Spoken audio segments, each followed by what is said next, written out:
Góðan daginn og velkomin í hlaðvarpið Pæling dagsins. Ég heiti Þórarinn Hjartarson og í dag er 23. maí 2024, 5. dagur. Nú ef þú ert að hlusta á þetta á YouTube þá þætti mér engar væntum að þú myndir gera subscribe á þessa rás. Nú ef það er líka þetta efni mikið þá þætti mér engar væntum að þú, ef þú hefur tök á því að deila því á samfélagsmiðlum með þínum vinum.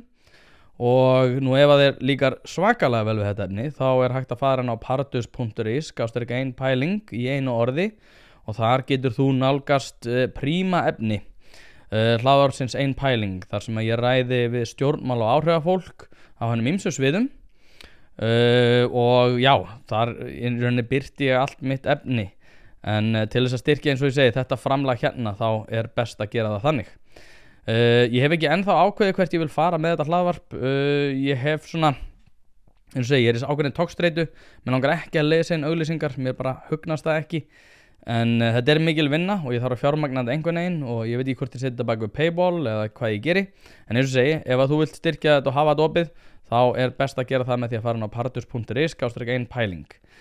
En eins og segi, ég veit ekki hvað leiðir ég mun fara í því að fjármagna þetta, en þið munu fá að vita það þegar að því kemur. En í dag ætla ég að tala tungumálið. Íslenska tungan hefur verið mikið til umræðu undanfarið. Og þá sérstaklega hvernig við munum koma til með að varðveita það núna þegar að stórir hópar útlendinga vinna í eins og þjónustustörfum sem að veldur því að þegar þú pantaði mat eða sækir einhvers konar þjónustu þá þarftu ofta tíðum að tala ensku. Önnur breyta í þessu er að sjálfsögðu að ungi krakkar neita nánast allrar afþreyingar af efni sem að er á ensku eða þess að segja efni sem að þau neita er á ensku og hafa þessar breytur svona vakið okkur til umhugsunar það hvernig við munum varðveita okkar tungu. En það sem ég ætla að fjalla hérna í dag er að tala þá sem að hafa valdið yfir tungumálinu. Nú í fyrradag kom út frétt á Vísi þar sem að það kemur fram að Lilja Alfreðsdóttir hyggst funda með RÚV nýlenskuna svokallaða sem að hefur verið viðhöfð þar undanfarið. Fyrir þá sem ekki þekki hvað ræðir þá er verið að tala að til dæmis orðinu maður hefur verið ýtt út og í stað þess hefur verið svona hvatt til þess að nota kynhlutlaust mál. Í frétt Vísi segir og er haft eftir Lilju. Það sem ég segi í þessu er að tungumálið okkar byggir á kynhlutleysi. Þessi málfræðilega, þar sem að karlkynið hefur verið ráðandi og þetta kynhlutleysi málfræðilega karlkynsins er hluti af íslenska málkerfinu og er út allt í íslenskunni okkar. Að mínu mati að fara að breyta því núna án umræðu, án þess að fara mjög vel yfir það, er algjört gáleysi og tilvitni lýkur. Og þetta er það sem að mig langar að skoða hérna í dag. Ég mun flokka þetta í svona 2 flokka. Annars vegar vald á tungumálinu sem er þetta fyrra sem að ég var að nefna áðan með úlingana og fleira þvíumlíkt og hins vegar vald yfir tungumálinu sem að er hið síðanemda. Þeir sem að skilgreina hvaða hlutirnir þýða og mótar almennt þýðingu orðana svona heilt yfir. Og það sem er frekar merkilegt við þetta tvennt er að sögulega hefur þetta raun alltaf verið eitthvað sem að fólk hefur þurft að hafa stórkostlegar áhyggjur af. En í dag er ég fjallað í flestum tilfellum það sem þegar einhver ber fram áhyggjur af þessu eða sýnir fram að einhvers tvískinnung að þá er það einhvers konar svona móðursýkis jaðarskoðun. Ég var að sjá hérna, ég reyndar eftir að lesa pistilinn frá Sigmundi Davíð en hann var að fjalla þetta og þá var hann einhvern veginn álitinn sem einhver svona hálfgerður samsæringamæður. Ég hef fjallað að einhverju leiti í hlaðvarpinu ein pæling þá skoðun að bjartsýni séu undirstöður allra framfara og þó svo að ég sé sammála því þá tel ég að það sé ekki til samfélags ábata að vera alltaf að bölsótast út í lífið en hins vegar heldur ekki að láta einhvers konar svona flónsháttar kátínu bera mann út í ógöngur þar sem er bara hort framhjá varhugaverðari þróun. Og ég veit að það er alveg margt sem að ég mun ræða hér í dag sem að einhverjum muni finnast hálf kjánalegt og ég sé að tengja einhverja punta sem er ekki til staðar. Sem er allt í lagi, ég tek gagnrýninni bara fagnandi. En ég vil samt hvetja þá sem er að horfa á þetta og hlusta og horfa á þetta til enda að vera með opinn huga gagnvart því að hugsa þetta frekar sem einhvers konar hugvekju frekar en einhvers konar predikun. Ég er ekkert alltaf viss allt sem ég er að segja en mér langar samt að þetta veki fólk til umhugsunar. Og ef þetta er allt vitleysa sem ég að fara yfir hérna, þá tekið því bara fagnandi, þá það bara mjög jákvætt. En ég held aftur á móti að ákveðin varnarstaða gagnvart tungumálinu og breytingum á tungumálinu sé að flestu leyti holl. Það tóku eflaust margir eftir því að kona að nafni Vala Hafstað skrifaði pistil sem að hét Útrýming mannsins. Mér þótti þetta mjög góður og áhugaverður pistill. Þar bendir hún á að RÚV hafi verið að sinna ákveðinni atlögu gegn tungumálinu sem að ætti augljóslega rætur sinni að rekja í hugmyndafræðilega taugar þeirra sem telja sig verið baráttu til þess að jafna kjör karla og kvenna, menn durglega bæta við hana allra kynja í samfélaginu. Og hún bendir aftur á móti á að samhliða því að nota orðskrípi séu starfsmenn stofnunarinnar ofta tíðum að beita undirtónum á borð við það að kalla til dæmis Bandaríkja menn en Palestínu fólk. Og nú ég ekki að taka afstöðu til þessa máls, en þetta aftur á móti það verið að ýta fólki í ákveðna afstöðu til málsins. Og þrátt fyrir það að liggja ekki ljóst fyrir, þá að sjálfsögðu, eins og segi, það verið að ýta fólki í svona ákveðin hugmyndafræðileg mengi með því að nota slík orð í sama pistlinu sérstaklega. Og hér stutt tilvitnun í pistil Völu Hafstað. En gelding tungumálsins fer víðar fram en á RÚV.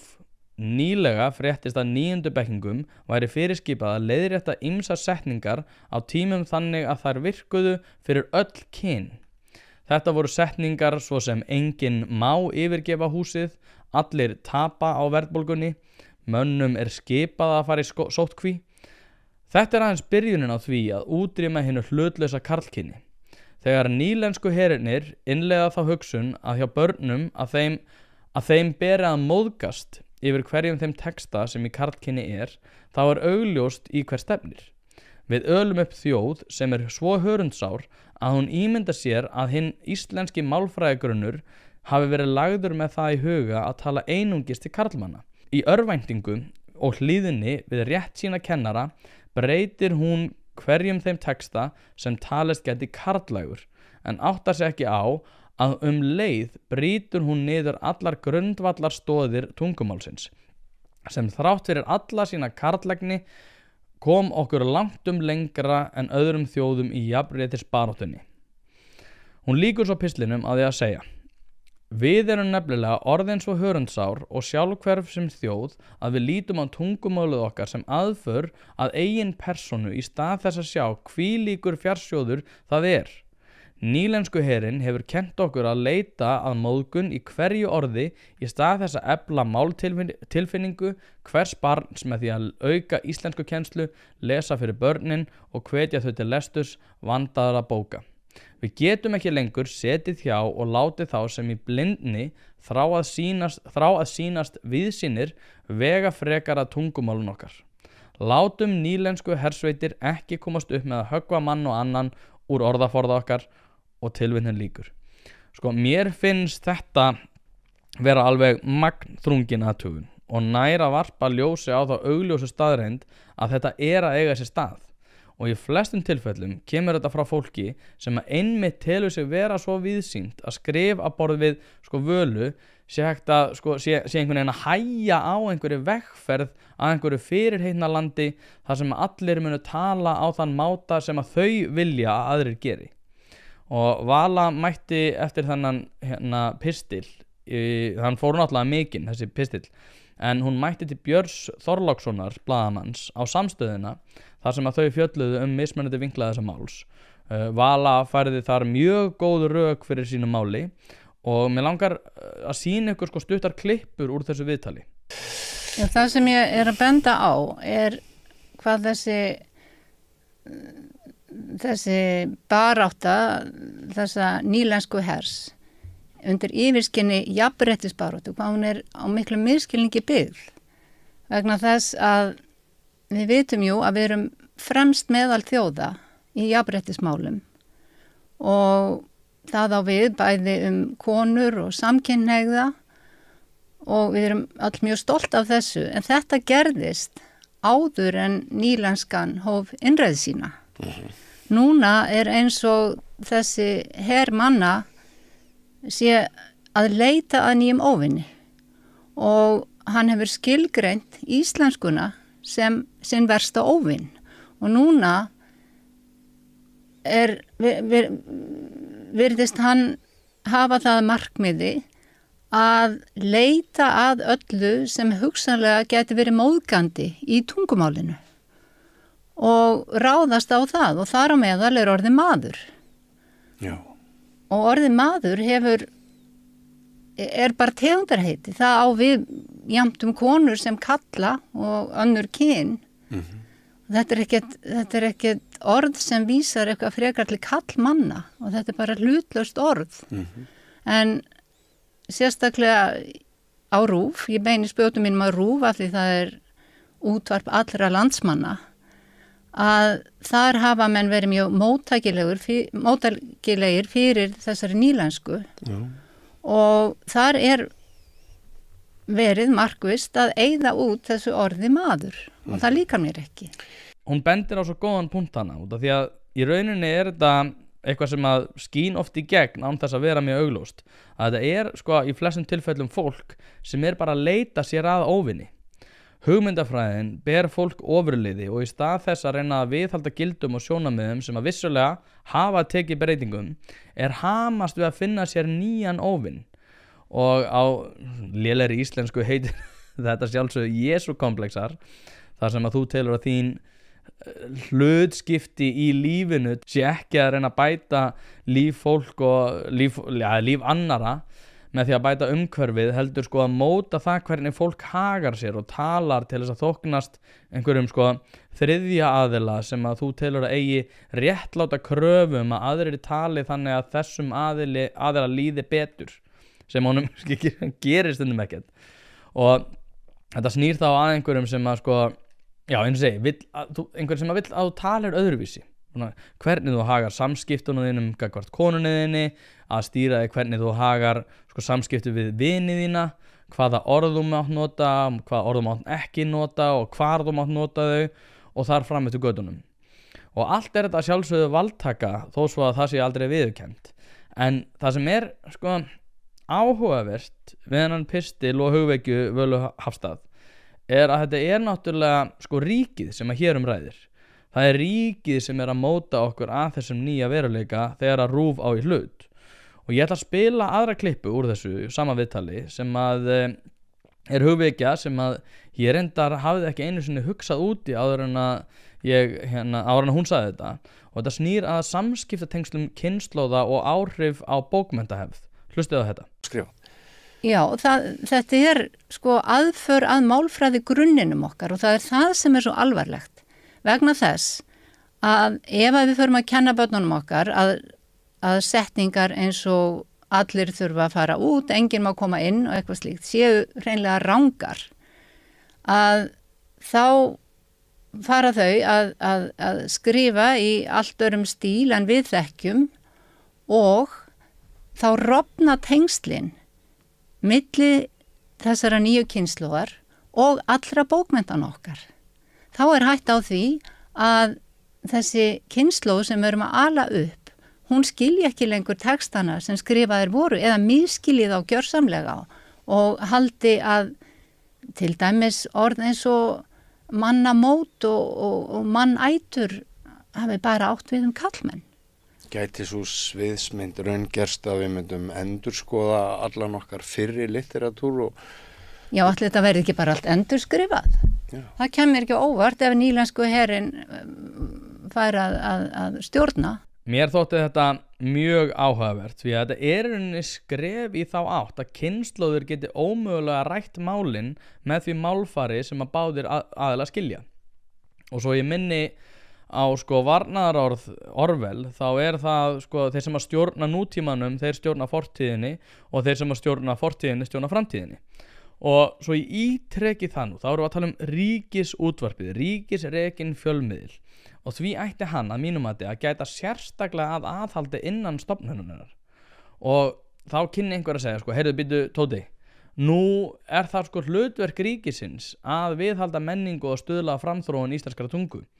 Og ég myndi svara já að einhverju leyti, en þetta ekki að stuðla að tungumálunni né viðhalda því.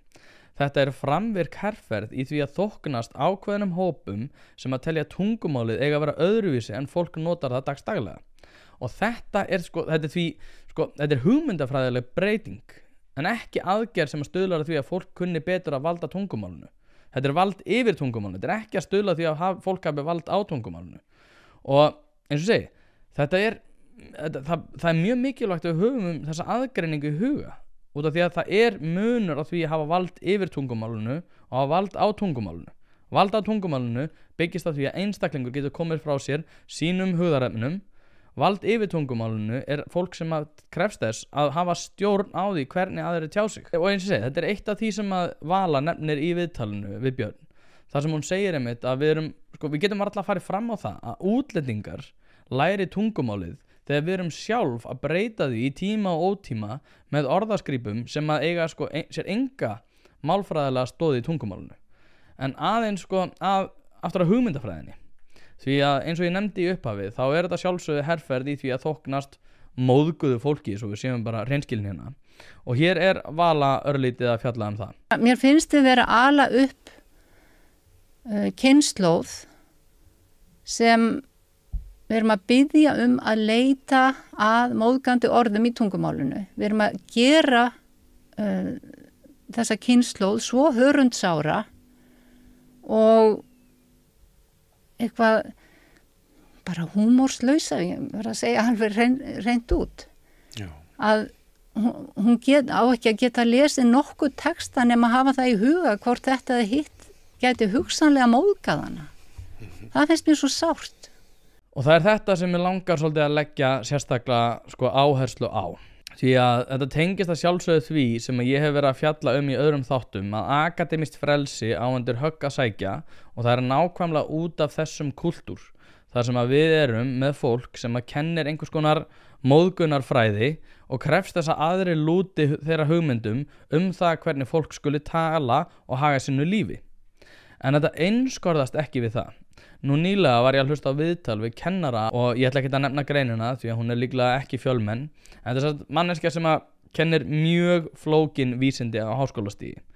Og hún var einmitt að tala það að hún ætti að orðið erfitt með að gera sér grein fyrir því hvers kyns fólk væri og hún hafi verið þannig heila að nota ákveði kyn yfir einhvern einstakling og hafi komast að því að hún hafi verið að rangkynja einstaklingin alla önnina.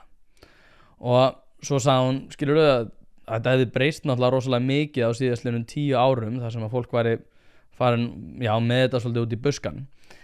En hún væri aftur á móti mjög móttækileg fyrir því að þetta væri orðið svona og væri þetta bara kannski nýr veruleiki og ég það bara aðlaga með þessu. En ég hugsa strax hver fórnarkostnaðurinn af því að kennari á raunvísindagrein í háskólanum þurfi að hafa áhyggjur af því og gera sér grein fyrir einhverju öðru kyni fólks og öðrum þáttum varðað einstaka einstaklinga innan skólastofunar. Og fyrir ykkur sem segir þetta nú ekki svona flókið, þetta ætti bara að vera eitthvað sem allir kennarar ættu nú að gera ef þeir geta kennt hérna raunvísindagreinar. Og ég hugsa en hver svona margföldun áhrifin þegar þú tekur þetta yfir allt vísindasviði? Því að ef við horfum bara til bandarískra háskóla að þá þurfum við að gera okkur grein fyrir því að öll þessi hugmyndafræði hefur náttúrulega náð mestum hæðum í bandarískum háskólum. Það sem að gráða úr þeim skólum sem að við hefum almennt hort á sem einhvers konar verðmiði á það að þú getur tekist á við mjög erfiðar aðstæður og getur tekist á við erfiðar verkefni.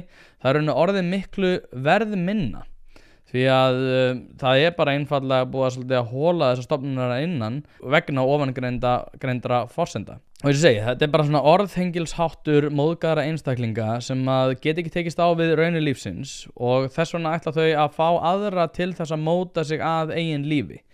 Og Jonathan Haidt talar þetta og hvernig hann hefur þurft að breyta sínum kennsluháttum til eins og í sálfræði. Þar sem að hans kennara aðferðir þóttu of triggerandi og of móðgandi. Og þá hafa líka í Harvard skóla þar sem að háskólaprófessorar hafa verið að kvarta yfir því að það kennsluhættinni þeirra séu of móðgandi og of triggerandi og þeir spyrja á móti þó svo þeir kannski þóra ekki að gera það opinberlega af hverju og hvernig þessi nemendur sem eru að sko koma út úr þessum helstu lagastofnunum heimsins ætli sér eftir að hafa tekið þessar háskólagráður, hvernig þeir ætla að fara að takast á við til þess að verja fórnarlömb kynferðisafbrota ef þau get ekki tekist á við einhvers konar erfiða orðræðu í háskólanámi. Og eins og segið, mér finnst þetta að vera algjör klikkun. En ég hef fjallað áður bók Czesław Miłosz, ég glimti þetta að hafa hann hérna fyrir fram mig, en það frábær bók sem heitir The Captive Mind og ég mæli með að fólk lesa hana. Og hann svo ég nefni það aftur, pólskur heimspekingur og rithöfundur sem að bæði upplifði síðari heimsstyrjöldina og náttúrulega stalinisma. Og það sem frekar áhugavert var sko hversu fljótt honum tókst að sjá við gegnum sósíalisma Sovétríkjana eftir seinna stríð.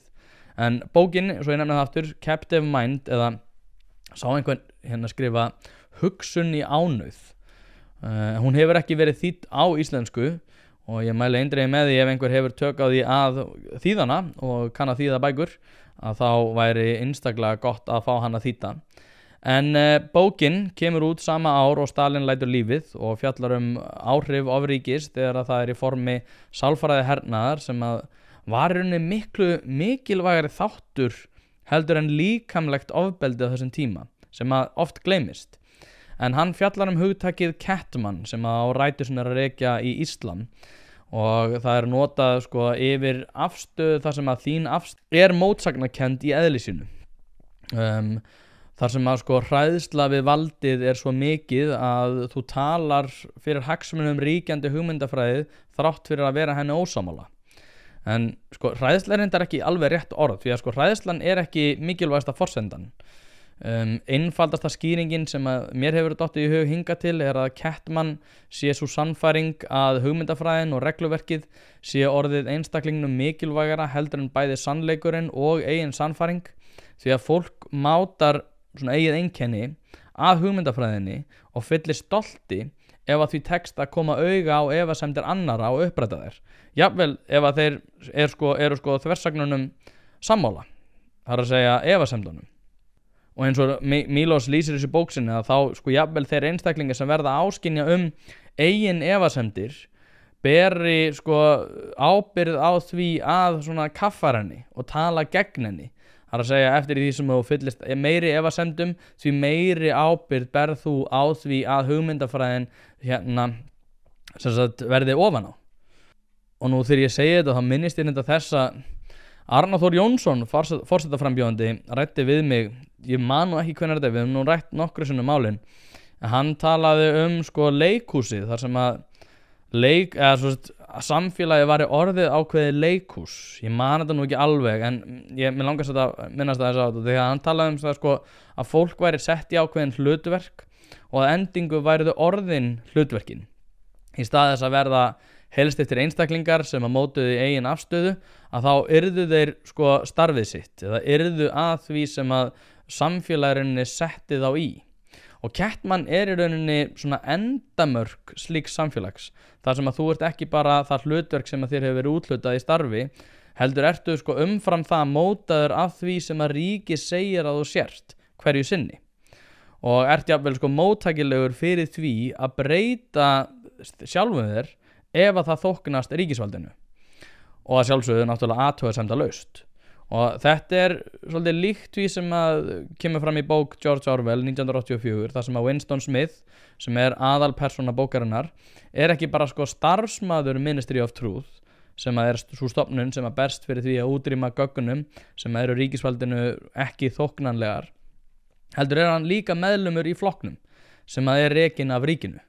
Og í starfi sínu starfaði hann að sjálfsögðu við það að móta raunveruleikan að því sem að flokkurinn og ríkisvaldið vildi að hann yrði og því var hann ekki bara sko upplifa mótsagnakenndan raunveruleika þar sem að stjórnvöld ákvaðurinni hvað væri sannleikurinn hverju sinni, heldur var hann einnig aktífur meðlumur í því að móta þann veruleika fyrir stjórnvöld. Það sem mikilvægt að muna að sko 1984 kemur náttúrulega út 1949 og The Captive Mind kemur út 3 árum síðar. Og eins og ég ræddi sko í síðasta þætti, en mér finnst mikilvægt að nefna aftur, að það tekur sko Sovétríkin 50 ár að falla. Og eins og mér langar að endurtaka þetta, 50 ár að fólk áttaði sig á því að allt sem að þeir voru að segja hafi verið rétt. 50 ár sko heil mannsæfi á þessum tíma. Og því mikilvægt að spyrja sig sko hvernig fólk mun koma til með að minnast okkar tíma. Því að ég tel að það sé mikilvægt að við sko stöldrum aðeins við svona forsendur og hugsa með okkur sko hvernig eru við að berjast gegn einhvers konar ofríki. Sko eins og þegar við erum að tala tungumálið, þá náttúrulega verið að breyta því til þess, og það augljóst tengsl við pólitíska hugmyndafræði. Og þetta einmitt alltaf, þegar það verið að ræða þetta, þá þetta alltaf undir formerkjum þess að það sé nú ekki verið að fara fram að mikið, að vera að banda fólki að nota ákveðin hugtökum, tiltekin málefni, og það verið að biðja fólk að vera svona sína umhyggju og fleira því líkt. En sko, við þurfum að muna það að Orwell bendir á að 2 + 2 eru 4, og ef það er leyft, að þá allt annað sem að við getum, eða þá getum við gert ráð fyrir því að allt annað sé með feldu. En sko, fólk fær í rauninni í dag ekki að lýsa þeim veruleika sem að þau kannski sjá, og ég held að það sé einkennileg staða.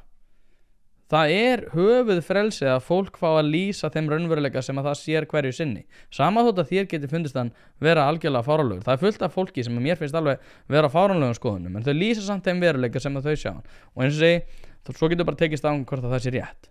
En þegar við erum aftur þegar við erum komin á þann stað að við teljum eðlilegt að sko aðrir tali á annan máta en að þau kjósa gera, að þá mikilvægt að mínum mati að gagnrýnisraddir samfélagsins spyrji af hverju þarf hann að tala svona, hver ástæðan? Og sko, hann 10. maí árið 2010 kom Christopher Hitchens fram ásamt Salman Rushdie á hátíð sem fagnaði baráttu Arthur Miller, og þetta var baráttu fyrir frelsinu til þess að skrifa. Arthur Miller var að sjálfsögðu frægur rithöfundur sem að skrifa á sínu tíma leikrit sem að hét The Crucible, eða heitir The Crucible, sem að fjallar ofsóknir og pólitískar ofsóknir og hvernig þær fara að verða aðkallandi og aðlaðandi tól þegar svona samfélagsleg geðshræring á sér stað. Og þá það einhvers konar svona vá sem að hrjáir samfélagið, og til þess að takast á við slíka vá þurfa að grípa til aðgerða sem í flestum tilfellum myndu teljast, vægast sagt, óhefbundnar. Þetta einmitt að slagur sem heyrist oft og heyrðist í rauninni bara fyrir ekki svo löngu, að gríðarlegar aðstæður krefjast gríðarlegra aðgerða, eða extreme circumstances require extreme measures, og þetta jafnvel enn notað af ráðamönnum til þess að réttlæta afglöp og já, í fjármálarekstri og náttúrulega ferðafrelsi fólks á tímum sem að má ekki nefna. En þetta að sjálfsögðu aðgerðir sem að við erum ekki farin að sjá fyrir endan á og munum örugglega ekki sjá ókomna framtíð, það að segja afleiðingar þessar tíma. En sá tíðarandi sem að Miller skrifaði þessa bók hefur verið kendur, eða þetta leikrit hefur verið kendur við McCarthyisma. Það sem að réttlætar voru ofsóknir gegn vinstri mönnum, þar sem að hægri menn beittu slaufunar aðferðum vegna landslags móðursýkiskasts sem að átti sér stað þegar að fólk var að keppast við það að ásaka nágranna og aðra í kross að vera kommunista. Og þetta gripaði sjálfsögðu æðstu ráðamenn á lofti og urðu einnig undir áhrifum þess, og það var gripið til afdráttarlausa aðgerða sem að voru úr öllu hófi. Og þetta verið orðað við svona tíðaranda annara tíma, eins og til dæmis þegar HIV-faraldurinn átti sér stað á 8. og 9. áratugnum, þegar samkynhneigðir voru bara álitnir geislavirkir. En Christopher Hitchens á þessum fundi fór með ræðu áður en að Salman Rushdie kom á sviðið, og mér langar að spila smá bút sem ég búin að klippa saman smitt áhrif hræðslunar. Þegar að ræða sjónarmið sem að þóknast ekki stjórnvöldum eða öðrum hópum, og þá þykir það sko hættulegt að leyfa einhvers konar orðræðu.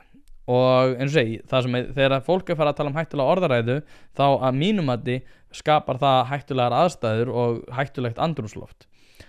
Og hér fjallar hann það sko, hvernig fólk tilbúið að gefa frá sér réttindi þegar það virkilega reynir á þau.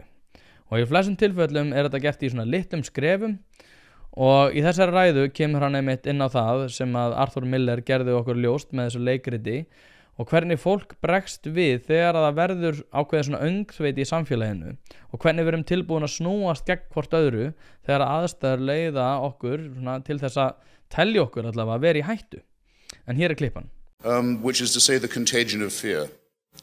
As the United States found out in the 1950s, it's incredibly easy, it's depressingly easy, shall one say, to get people who are the children of a revolution, who are born into a country that is governed by a constitution, with all the rights and privileges of a free society. It's very, very easy to get people to give that up, or to devalue it, or to panic and abandon the values of that constitution, in particular of its amendments, its wonderful amendments that constitute the Bill of Rights. And the reason why Arthur Miller was so important to us, and remains important, I think, to people who don't remember any of it, is that he was one of the very few Americans who would say, no, I'm not going to go along with this, and made out of it a famous play recalling an earlier time before the founding of the Republic, before the proclamation and promulgation of the Constitution, when there was an era of witch hunting, which is another way of saying clerical or religious panic, persecution, tyranny, and hysteria, and to see under what conditions we who look down on the poor old primitive, uneducated settlers of the Bay Colony, on what conditions we're entitled to do that. What gives us the right to condescend to people if we aren't sure in our own minds that we would be able, in the same conditions, to resist? I think it's a fair bet that anyone who takes the trouble to buy a ticket to a Penn event has played this game in their head at some point in their life.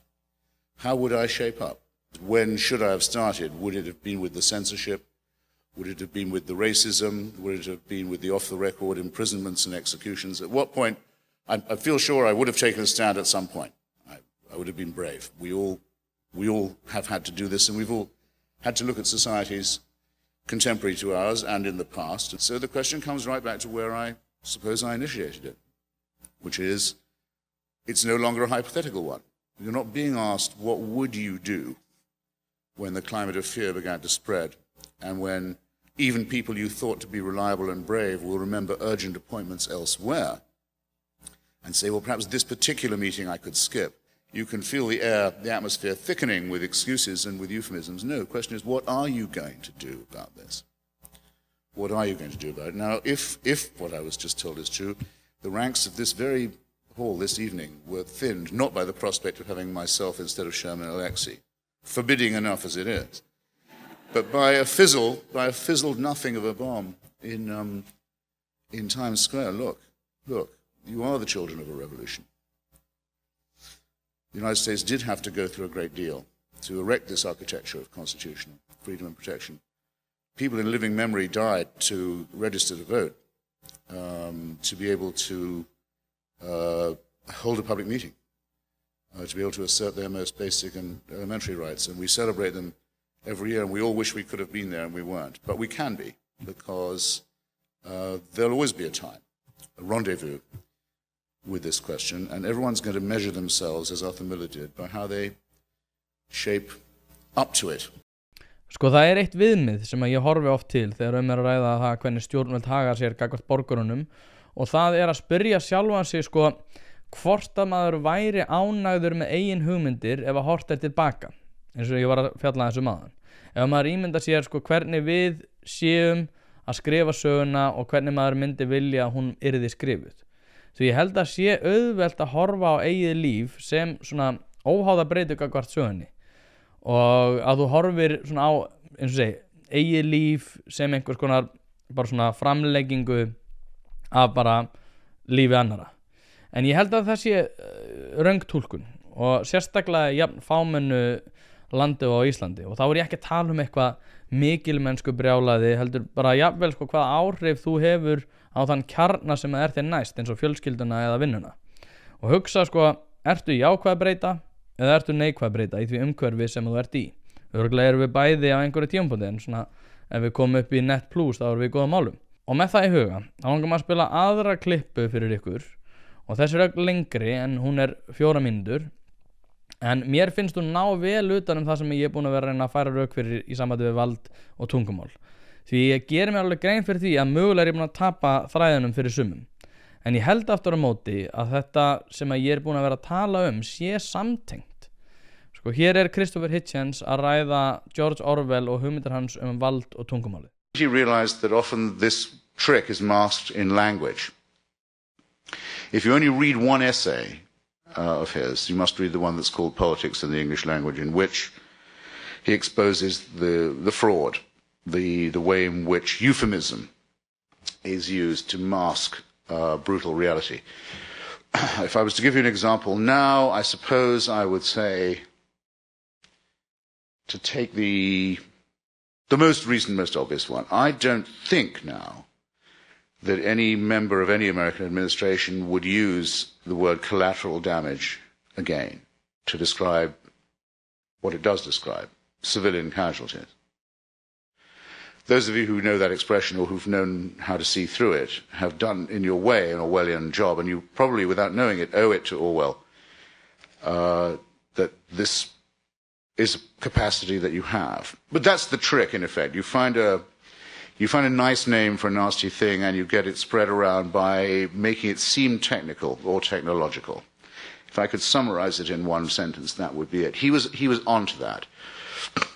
He knew every time that the Stalin regime said, well, you know, in extraordinary times, extraordinary measures must be taken. He thought, that means mass graves.